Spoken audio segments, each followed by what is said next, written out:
For over 200 years, America has carried on the greatest experiment in self-government in the history of the world. And that's not hyperbole, that's a fact. We're the people. The people vote and choose their own leaders, and they do it peacefully. And we're in a democracy.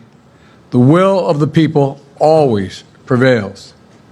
Yesterday, I spoke with President-elect Trump to congratulate him on his victory. And I assured him that I'd direct my entire administration to work with his team to ensure a peaceful and orderly transition. That's what the American people deserve. Yesterday, I also spoke with Vice President Harris. She's been a partner and a public servant. She ran an inspiring campaign, and everyone got to see something that I learned early on to respect so much, her character. She has a backbone like a ramrod. She has great character, true character. She gave her whole heart and effort, and she and her entire team should be proud of the campaign they ran. You know, the struggle for the soul of America, since our very founding, has always been an ongoing debate and still vital today.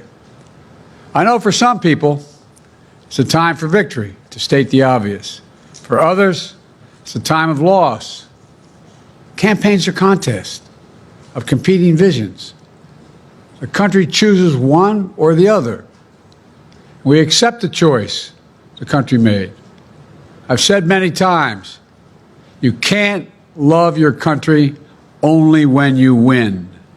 You can't love your neighbor only when you agree. Something I hope we can do, no matter who you voted for, is see each other not as adversaries, but as fellow Americans. Bring down the temperature. I also hope we can lay to rest the question about the integrity of the American electoral system.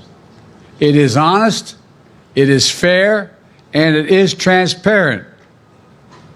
And it can be trusted, win or lose. I also hope we can restore the respect for all our election workers who busted their necks and took risks at the outset. We should thank them. Thank them for staffing voting sites, counting the votes, protecting the very integrity of the election. Many of them are volunteers who do it simply out of love for their country. And as they did their duty as citizens, I will do my duty as president. I'll fulfill my oath, and I will honor the Constitution. On January 20th, we'll have a peaceful transfer of power here in America. To all our incredible staff, supporters, cabinet members, all the people who've been hanging out with me for the last 4 years, God love you, as my mother would say, thank you so much. You put so much into the past 4 years. I know it's a difficult time. You're hurting. I hear you and I see you. But don't forget all that we accomplished. It's been a historic presidency. Not because I'm president, because what we've done, what you've done. A presidency for all Americans. Much of the work we've done is already being felt by the American people, but the vast majority of it will not be felt over the next 10 years. We have legislation we passed that's just only now just really kicking in. We're going to see over $1 trillion worth of infrastructure work done, changing people's lives in rural communities and communities that are in real difficulty because it takes time to get it done. And so much more. It's going to take time, but it's there. The road ahead is clear, assuming we sustain it. There's so much we can get done and will get done based on the way the legislation was passed. And it's truly historic. You know, we're leaving behind the strongest economy in the world. I know people are still hurting, but things are changing rapidly. Together, we've changed America for the better.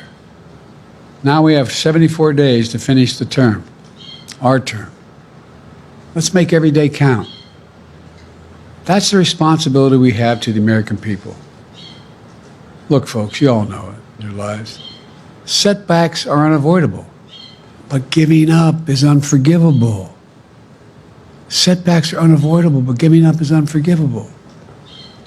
We all get knocked down. But the measure of our character, as my dad would say, is how quickly we get back up. Remember, a defeat does not mean we are defeated. We lost this battle. The America of your dreams is calling for you to get back up. That's the story of America for over 240 years and counting. It's a story for all of us, not just some of us. The American experiment endures. We're going to be okay, but we need to stay engaged. We need to keep going.